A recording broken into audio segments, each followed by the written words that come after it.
మనతో పాటు జీవనం సాగిస్తున్న జంతువులలో ఏదైనా లోపం ఉన్నా లేదంటే ప్రమాదం జరిగి ఏదైనా అవయవం కోల్పోతే వారి జీవన విధానం చాలా కష్టంగా ఉంటుంది. కొన్ని జంతువులు కొంతకాలం జీవనం సాగించి చివరకు వారి లోపాల వల్ల లేదా అంగవైకల్యం వల్ల చనిపోవడం సర్వసాధారణం. అయితే మరికొన్ని జంతువులు వారి అంగవైకల్యం మరియు ఇతర లోపాలను సైతం లెక్క చేయకుండా అలాగే జీవనం సాగిస్తూ చూసేవారిని ఆశ్చర్యపరుస్తాయి. ఇంకొన్ని జంతువులు ఇతరుల సహాయంతో తమ మనుగడను కొనసాగిస్తాయి. అటువంటి కోవకు చెందిన జంతువుల గురించి ఇప్పుడు పూర్తిగా తెలుసుకుందాం. సాధారణంగా ఆవుకు 4 కాళ్ళు ఉంటాయని మనందరికీ తెలిసిన విషయమే. కానీ ఒకవేళ ఆవు 2 కాళ్ళతో జన్మిస్తే అది ఏ విధంగా జీవనం సాగిస్తుందో ఎవ్వరూ చెప్పలేరు. ఎందుకంటే ముందు ఉన్న 2 కాళ్ళు లేకపోతే ఆవు నేలపై పాకుతూ ముందుకు నడవాలి, లేదంటే మానవులాగా 2 కాళ్ళతో నడవాలి. మామూలుగా ఆవులాగా జీవనం సాగించడం అసాధ్యం. అయితే ఇండోనేషియాలోని ఒక ప్రాంతంలో ఒక ఆవు కేవలం 2 కాళ్ళతోనే జన్మించింది. తర్వాత అది ఆ 2 కాళ్ళతోనే మనిషిలాగా నడుస్తూ చూసేవారందరినీ చాలా ఆశ్చర్యపరిచింది. దీనిని చూసిన చాలా వ్యక్తులు ఆ ఆవును వీడియో తీసి సోషల్ మీడియాలో అప్లోడ్ చేయడం వల్ల చూసేవారందరూ ఆశ్చర్యపోయారు. తన శరీరాన్ని బ్యాలెన్స్ చేసుకుంటూ సాధారణ మనిషిలాగే నడుస్తూ జీవనం కొనసాగిస్తుంది. 2 legs గోట్. ఈ మేక వెనుక కాళ్ళు లేకుండా కేవలం 2 కాళ్ళతోనే జన్మించింది. చైనాలోని యునాన్ ప్రొవిన్స్లో ఈ మేక కేవలం ముందు 2 కాళ్ళతోనే జన్మించి చూసేవారందరినీ ఆశ్చర్యపరిచింది. ఆ మేక పుట్టినప్పుడు చాలా బలహీనంగా ఉండేదని, లేచి నడవడానికి కూడా చాలా రోజులు పట్టిందని ఆ యజమాని చెప్పాడు. కొంతకాలానికి లేచి నడుస్తూ తోటి మేకలతో ఆడుకుంటూ చూసేవారందరినీ ఆశ్చర్యపరిచింది.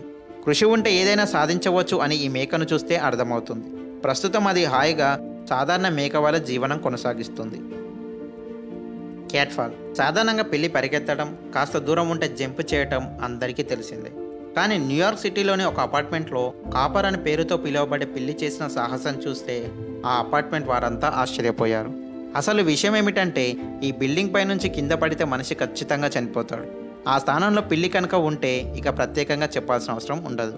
కానీ పిల్లి ఆహారం కోసం కీటకాలను, పక్షులను వేటాడుతూ ప్రమాదవశాత్తు అపార్ట్మెంట్ పై నుంచి కాలు జారి కింద పడింది. కేవలం ఒక కాలికి మాత్రమే గాయం కావటం, వెంటనే డాక్టర్తో ట్రీట్మెంట్ చేయించడంతో కేవలం కొద్ది రోజుల్లోనే మామూలుగా తిరుగుతూ అందరినీ ఆశ్చర్యపరిచింది. Daniel the miracle dog. ఈ కుక్క పేరు Daniel. Florence, Alabama gas research సెంటర్లో డానియల్ అక్కడ పనిచేసే కార్మికులను సైతం ఆశ్చర్యపరిచింది. ఒక స్టీల్ బాక్స్లో కార్బన్ మోనాక్సైడ్ గ్యాస్ నింపి అన్ని కుక్కలను ఒక ట్రక్ ద్వారా మరొక ప్రాంతానికి తరలించినప్పుడు కేవలం డానియల్ మాత్రమే బతికి మిగిలిన కుక్కలన్నీ చనిపోయాయి. అయితే డానియల్ మామూలుగా ఉంది. దీని యొక్క బ్రీతింగ్ కూడా సాధారణంగా ఉండటంతో ఇది ఎంత కోల్డ్లో అయినా హాయిగా జీవించగలదని ఇక్కడ పనిచేసే కార్మికులు చెప్పారు. ఈ డానియల్ న్యూ జెర్సీలో 11 గంటల పాటు రెస్క్యూలో భాగంగా ఒక యానిమల్ ఆర్గనైజేషన్ అడాప్ట్ చేసుకుంది. 6-legged Deere. సాధారణంగా జింక 4 కాళ్ళతో జన్మిస్తుందని అందరికీ తెలిసిందే. కానీ 6 కాళ్ళతో జన్మించింది అంటే అది ఒక మిరాకిల్ అని చెప్పొచ్చు. అమెరికాలో ఒక జింక 6 కాళ్ళతో జన్మించి అందరినీ ఆశ్చర్యపరిచింది. కానీ విషాదభరితం ఏమిటంటే ఆ జింకను 2 కుక్కలు వేటాడి గాయపరిచాయి. అందువలన చాలా కష్టంతో ముందు కాళ్ళతో నడుస్తూ వెనుక కాళ్ళతో పాకుతూ జీవనం సాగిస్తూ ఉంది. ఆ కుక్క యజమానులు ఆ జింకకు వైద్యం అందించినా కూడా మంచి ఫలితం అయితే లభించలేదు. చివరికి దీని బాధ్యతలు యూనివర్సిటీ ఆఫ్ జార్జియా తీసుకుంది. Headless camel. 48 సంవత్సరాల ఇండియన్ ఫోటోగ్రాఫర్ సంజీవ్ నిజవాన్ తన కుటుంబ సభ్యులతో కలిసి సల్మాన్ డిజార్ట్లో రోడ్డు పక్కన ఒక తలలేని ఒంటని చూసి మొదట తల అవతలి వైపుకు తిప్పుకుందని అనుకున్నాడు. కానీ చాలా దగ్గర నుంచి చూసినప్పుడు తల లేకపోవడంతో చాలా ఆశ్చర్యపోయాడు. తర్వాత దీనిని ఫోటో తీశాడు. ఈ విషయం తెలిసిన వారంతా ఎవరు ఇది నిజమని నమ్మలేదు.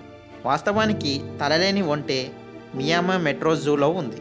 ఇది సాధారణ ఒంటెల వలె నడుస్తూ తల లేకుండా ఎలా బతికి ఉందని చాలామంది ఆలోచనలో పడ్డారు. తలలేని ఒంట నిజంగానే ఉందా లేదంటే ఇది అబద్ధం అనే ప్రశ్నలు చాలామందిని ఉక్కిరి బిక్కిరి చేస్తున్నాయి. దీనిపై మీ అభిప్రాయాన్ని మాకు కామెంట్ రూపంలో చెప్పండి. ఈ వీడియో మీకు నచ్చినట్లయితే లైక్ చేయండి, షేర్ చేయండి, మా ఛానల్ని సబ్స్క్రైబ్ చేయండి.